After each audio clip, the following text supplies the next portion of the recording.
Buen día, mi nombre es Keila Joana Palomino Tapaucar, soy estudiante actual de la carrera de Filosofía en la USAC y en esta ocasión tenemos el placer de conversar con Renzo de la Quintana, actual estudiante de la carrera de Filosofía en la USAC, el cual nos va a ofrecer su testimonio y una mirada más cercana y reflexiva sobre el camino académico en el ámbito filosófico, sus intereses de investigación, experiencias de publicación y su opinión sobre iniciativas estudiantiles que fortalecen en la formación de esta disciplina. A través de sus respuestas, Renzo nos va a compartir no solo su recorrido personal, sino también valiosos consejos para quienes transitan o inician este mismo camino. Bueno, bienvenido, Renzo. Muchísimas gracias. Primero que todo, agradecer profundamente y enviar un cordial saludo a todos mis compañeros de la Escuela Profesional de Filosofía, a mis colegas del boletín Richari y a toda la plana docente y a ustedes sobre todo por su gentil trabajo, por el espacio que nos dan y por todo el trabajo que realizan. Bueno, entonces, así para comenzar, bienvenido nuevamente. Ahora empezamos. Tengo entendido que estudias filosofía en la USAC como segunda carrera.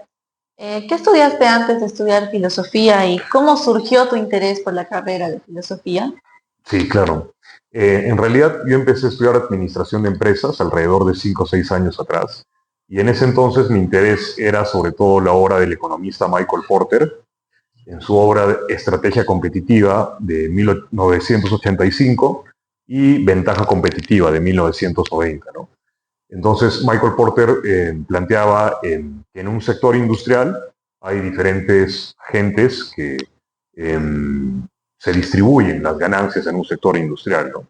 Y cómo es que una empresa tiene que coordinar sus actividades o cadena de valor para que éstas puedan hacer frente a estas condiciones adversas de la industria económica y así obtener mayores resultados económicos, ¿no? Una superior tasa de rentabilidad, ¿no?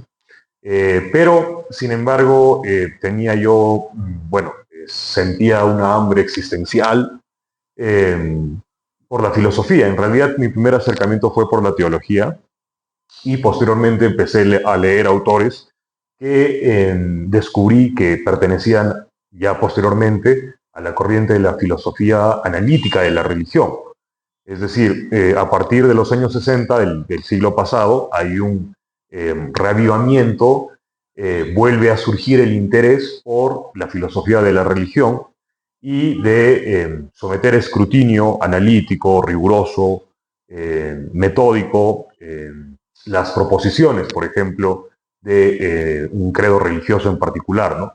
Evaluar diferentes sistemas religiosos y ver su poder explicativo. Y en ese entender, pues, primeramente leí a William Lane Craig, Fe Razonable, Richard Swinburne, definitivamente fue un autor que también leí bastante, La coherencia del teísmo, La existencia de Dios, donde trata de probar la existencia de Dios mediante estadística bayesiana. Luego también Alvin Plantinga, con su famoso argumento ontológico modal y la justificación epistémica de las creencias religiosas, ¿no? Y fue alrededor de 3 años atrás cuando tuve mi primer acercamiento con la filosofía de Tomás de Aquino, primeramente a través de la obra de Edward Feser, un tomista católico contemporáneo. Posteriormente descubrí la obra de insignes tomistas del siglo XX, españoles como Millán Puelles, Antonio Millán Puelles y Ángel González Álvarez. Y alrededor de un año fue mi descubrimiento del tomismo intensivo, ¿no? De Cornelio Fabro, ¿no? Que es probablemente el tomista más importante del siglo XX, ¿no? Porque él da a conocer las indagaciones teoréticas genuinas de Tomás de Aquino, ¿no? Que lo colocan no solo como un comentador de Aristóteles, ni como un pensador religioso más, ¿no? Sino un pensador profundo y original que sintetizó y superó tanto el platonismo como el neoplatonismo y el aristotelismo. Y en ese entender, pues al día de hoy sigo siendo un estudiante de Tomás de Aquino. Interesante. Siendo así, entonces, ya lo había dicho, ya tienes tu línea de investigación planteada, se puede ver. Entonces, ¿podrías comentarnos un poco más sobre cuál es tu línea de investigación? ¿qué tan importante es tener una línea de investigación y qué aconsejarías a tus compañeros sobre definir una línea de investigación? Claro que sí. Bueno, mi línea de investigación dentro del pensamiento de Tomás de Aquino, que es profundo y sistemático, que va desde la filosofía del lenguaje hasta filosofía política, es la metafísica de Tomás de Aquino, ¿no? Y cuando hablo de la metafísica, estoy hablando de una ciencia, ¿no? No es algo relacionado con cuestiones paranormales, parapsicológicas, no, ninguna pseudociencia, ¿no? La metafísica en la tradición tomista es simplemente un análisis, una indagación rigurosa científica sobre lo que existe, ¿no? Sobre las cosas que existen, ¿no? Y cuáles son los principios últimos o los componentes genéticos últimos de todo cuanto existe, ¿no? Entonces, a esa reflexión crítica sobre lo que existe es que se le denomina metafísica, así la entiende Tomás de Aquino, ¿no? Y en ese entender, teóricamente, sus dos descubrimientos que lo colocan como un pensador original son el descubrimiento del acto de ser, actus essendi, o esse, E-S-E en latín, que ya no es el acto formal intrínseco del aristotelismo, ni el ejemplar trascendental neoplatónico, ¿no? Sino más bien es el acto por el cual hay cualquier cosa finita y no nada en su lugar, ¿no? Es el acto fundante, omnicomprensivo de toda la realidad y que está en toda realidad delimitada, ¿no? Y por el otro lado, la doctrina de la participación, ¿no? Donde la causalidad aristotélica es llevada a su última intensificación teorética, ¿no? Ya no es una causalidad simplemente de orden natural, del orden de los entes ilemórficos y de las esferas celestes, ¿no? Sino que Tomás de Aquino se pregunta por la causalidad de todos los entes o existentes y de cada ente, ¿no?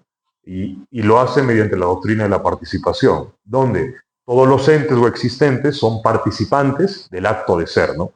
Y participan justamente de una única fuente, ¿no? Que es lo participado y la cual imparte realidad, actualidad, ser a toda otra cosa, ¿no? Entonces, cimienta racionalmente la creación, ¿no? Donde el participante es la criatura y el creador es lo imparticipado. Y bueno, con respecto a y la importancia de tener una línea es sumamente importante. Al principio es difícil, ¿no? Porque de suyo ya preguntarse por qué corriente filosófica debo yo optar ya presupone, ¿no? Ya presupone cierto horizonte especulativo o filosófico, ¿no? Pero es sumamente importante porque se necesita penetrar en la obra de estos grandes filósofos para no solo reproducirla, ¿no? Sino también repensar hoy en día muchas de las categorías y muchas de sus teorías. Y pues yo incentivaría a todos mis compañeros a que no tengan temor de realizar sus primeros artículos, ensayos, de indagar en la filosofía de los grandes pensadores clásicos, ya sean escolásticos o modernos, evalúen las evidencias, evalúen si lo que el pensador dice realmente tiene un asidero sólido, tiene evidencias sólidas, y si creen que es así, pues no tengan miedo a demostrarlo, ¿no? Mediante artículos, publicaciones. Ese sería mi consejo. Ya. Bueno, gracias. En este caso ahora nos puedes comentar más sobre el artículo que publicaste en la revista Studium Veritatis. Veritatis. Como tengo entendido fue tu primer artículo, ¿no? Y también, ¿no? Si escribiste el artículo para un curso y de qué trata el artículo. Claro que sí. El artículo lo desarrollé para el curso de argumentación e interpretación de textos con el profesor Segundo Montoya, ¿no? Realmente para mí fue un curso que cambió la manera en la que veía la carrera, ¿no? Porque fue quien nos impartió enseñanzas acerca de la rigurosidad que requiere ser un filósofo, ¿no? Y el constante evaluar las propias posiciones teoréticas de uno, profundizar en ellas, el rigor con el que debe ser llevado a cabo el trabajo filosófico, el rigor para escribir un artículo o un ensayo filosófico, ¿no? ir en profundidad directamente a los autores, ¿no? Directamente a las fuentes y fuentes reconocidas, ¿no? Fue justamente para ese curso en el que obtuve una nota sobresaliente. El artículo lo pueden descargar en Studium Veritatis de la Universidad Católica de San Pablo, es libre, y se titula Una defensa contemporánea de la primera vía tomasiana. La primera, bueno, en realidad las 5 vías de Tomás de Aquino que aparecen en la primera parte de la Suma de Teología, cuestión 2, artículo 3, son argumentos metafísicos, es decir, que parten de la constatación de un fenómeno general de la experiencia para indagar cuáles son los principios últimos por los cuales justamente es que vemos estos fenómenos y no otros. Son argumentos que concluyen con la existencia de un creador, ¿no? Son argumentos filosóficos, racionales, no racionalistas. Tomás de Aquino no parte de la idea de Dios, de un concepto de Dios, de una premisa de autoridad teológica, para nada. Empieza por lo que es más evidente, ¿no? Entonces, en este entender, yo defiendo este argumento contra las críticas de la filosofía trascendental de Kant sobre el principio de causalidad y también contra la crítica que le hace Hume al principio de causalidad, ¿no? Donde trato de rebatir las tesis de estos filósofos, demostrar por qué no funcionan y de reavivar más bien el realismo tomasiano nociológico, ¿no? Para hacer un sumario breve del argumento, dice Tomás de Aquino, ¿no? En la respuesta, justamente en la primera parte, cuestión 2, artículo 3 de la Suma de Teología, ¿no? Respondo diciendo que la existencia de Dios se puede probar de 5 maneras, ¿no? La primera y más manifiesta es aquella que se deriva del movimiento, ex parte motus. Por movimiento, lo que Tomás de Aquino entiende es lo que hoy día constatamos como procesos físicos, biológicos, de toda índole, espaciales, temporales, ¿no? No solamente una ubicación espacial, ¿no? En este sentido, desde la nucleosíntesis estelar, la actividad gravitatoria, de los agujeros negros, por ejemplo, el decaimiento radioactivo de las partículas subatómicas, los propios actos psicológicos, todo ello entran en lo que Tomás de Aquino entiende con la categoría de movimiento, ¿no? Es decir, es el llegar a ser, ¿no? Las cosas son de cierta manera, pero llegan a ser de cierta otra manera, ¿no? Y entonces lo que nosotros constatamos por experiencia, y es evidente, es que las cosas llegan a ser, se transforman, mutan, son mutables, ¿no? Transformables. Entonces Tomás de Aquino rápidamente pasa a indagar cuál es la metafísica detrás de esta constatación, cuáles son los principios últimos de la realidad que permiten que haya este devenir, ¿no? Y él determina que estos son el acto y la potencia. Por potencia se entiende la capacidad de ser algo o dejar de ser algo, y el acto viene a ser toda perfección o toda realidad que ya es poseída, ¿no? Entonces él explica el movimiento en términos del paso de la potencia al acto o la reducción de la potencia al acto por algo que ya está en acto, ¿no? Es decir, es ahí donde se plantea el principio de causalidad, ¿no? Omne quod movetur, apalio movetur. Todo lo que se mueve por otro. No es otra cosa que decir, todo lo que pasa de la potencialidad de ser a actualmente ser de cierta u otra manera, lo hace por algo que ya está en acto o es en acto, ¿no? A lo primero se le llaman cosas movibles y a lo segundo motores, ¿no?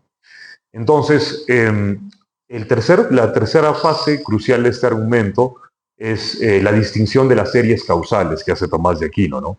Porque una vez constatado el movimiento y explicado el movimiento en términos de potencia de acto, como la reducción de la potencia al acto, él ubica estos principios metafísicos en una serie causal ordenada per se. Una serie causal ordenada per se no es una serie temporal, ¿no? Donde frente a cierto estado físico le precede otro estado físico temporalmente anterior y ciertas leyes naturales, ¿no? Es decir, no es una línea temporal causal horizontal, sino más bien se puede ver como jerárquica, ¿no? En el sentido de que es una serie causal en la cual ninguno de los miembros tiene de suyo, por sí mismo, la capacidad para actualizar, para impartir actualidad, impartir movimiento en este caso. Es decir, todos los procesos físicos, químicos que hoy día podemos constatar, biológicos, psicológicos, no solo están profundamente interrelacionados, ¿no? Sino de que podemos ir avanzando en la serie de estas causas esencialmente ordenadas, ¿no? Por ejemplo, en este momento yo estoy hablando, ¿no? Estoy llevando esta entrevista, ¿no? Pero eso solo es posible porque mis músculos, mi sistema respiratorio me lo permiten, ¿no? Y eso gracias a mi actividad neuronal, a las neuronas motrices, a las neuronas motoras, ¿no? Y la actividad motora, debido a actividad molecular, ¿no? Y esa actividad molecular se debe a actividad de índole atómico y subatómico, ¿no? Es decir, lo que Tomás de Aquino trata de argumentar es que aquí y ahora, y no atrás en el tiempo, aquí y ahora, en el momento en que se está dando esta realidad que llega a ser de otra manera, en ese momento hay una cadena de causas que están transmitiendo la actualidad, pero no tienen la actualidad por sí misma. ¿En qué concluye este argumento, no? Una vez constatado el movimiento, explicado en términos de potencia y acto metafísicamente, y ubicada la actualidad o el paso de la potencia al acto en una serie causal ordenada per se, Tomás de Aquino concluye con un primer motor inmóvil. Debe existir un primer motor inmóvil, pero la adjetivación que hace a continuación Tomás de Aquino es fortísima, ¿no?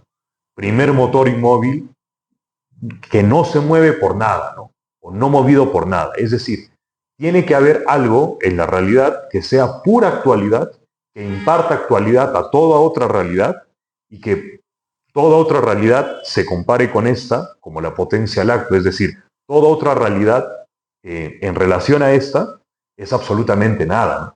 De modo de que no solamente es, digamos, la causa de toda la actualidad de las cosas, sino es una causa absoluta de toda otra realidad, ¿no? Entonces ahí es donde demuestra Tomás de Aquino la existencia de un creador absoluto bajo el término nominal de primer motor que no se mueve por nada, ¿no? O sea, un actualizador que ya no se actualiza por nada, sino que actualiza todo lo que es, aparte, actualiza toda otra realidad, ¿no? Ese es el argumento, en síntesis. Sí. Eh, bueno, es realmente interesante cómo tienes tanto conocimiento de estos temas y bueno, pues felicidades también por haber publicado tu artículo. Gracias. Es un gran logro, la verdad. Todos estamos en proceso de también querer publicar artículos, querer publicar cosas, ¿no? Progresar en esto de lo que es la carrera. Ahora, como última pregunta, sería de que, qué opina usted sobre la creación del boletín Richari y Cunata? ¿Y cómo piensas que contribuye de formación profesional a los estudiantes de filosofía y ciencias sociales? Claro que sí. Antes de responderte brevemente, ¿no? Cuando hablamos de la obra metafísica de Tomás de Aquino, de las 5 vías, por ejemplo, nadie entra a examinar argumentos de una posición absolutamente neutral. Todos ya entramos con ciertos compromisos acerca de la realidad, ontológicos o metafísicos, así como compromisos epistémicos, ¿no? En ese caso, hay quienes dicen, mire, la metafísica es una proyección de la conciencia, estamos en una era post-metafísica, ya se dio el giro lingüístico, el giro cultural, no tiene sentido hablar de metafísica. Ok, pero si uno quiere estudiar las vías, quiere criticarlas o incluso quiere destruir los argumentos que da Tomás de Aquino, entonces tiene que hacer metafísica y tiene que meterse de lleno a leer lo que dice Tomás de Aquino, efectivamente, ¿no? Con respecto al boletín, realmente para mí es un proyecto emblemático que marca un antes y un después. Es decir, nunca habíamos, al menos yo había sentido el apoyo de un docente para poder desarrollar mi línea de investigación con libertad, pero también con altos estándares de calidad, altos estándares de rigurosidad, ¿no? Que es lo que aprendí del profesor Segundo Montoya, ¿no? Así como también de otros insignes profesores que ahorita tenemos en la facultad, ¿no? Entonces me parece que es una oportunidad fantástica para todos los que estamos estudiando filosofía, todos los que queremos la carrera y realmente tenemos, sinceramente queremos desarrollarnos como filósofos en el futuro, porque apertura las puertas a diferentes corrientes filosóficas y también a que podamos debatir o proponer, debatir y hasta reproponer, ¿no? Muchas ideas, muchas teorías, muchas categorías que hasta el momento no se han replanteado desde el Cusco, ¿no? Desde la Universidad Nacional San Antonio Abad del Cusco, ¿no? Y para mí es un proyecto emblemático en la carrera de filosofía aquí en el Cusco, y yo sé que hay alumnos, compañeros míos que tienen mucho talento para llevar a cabo tan, por un proyecto tan emblemático como este. Y estoy agradecido. Y a ustedes también por todo su cordial trabajo y por su esfuerzo. Muy bien, entonces hacemos presente también tu agradecimiento. De verdad, la experiencia que nos has contado, tus ideas, tus consejos que tienen tanta claridad y compromiso, tu trayectoria que demuestra cómo la filosofía puede convertirse en una vocación que complementa y enriquece otras áreas del conocimiento, ¿no? Bueno, entonces esperamos que estas palabras de Renzo sean de gran ayuda para varios estudiantes, no solo de la carrera de filosofía, sino estudiantes que esperan superarse a nivel de su educación. Está bien. Muchísimas gracias a ustedes.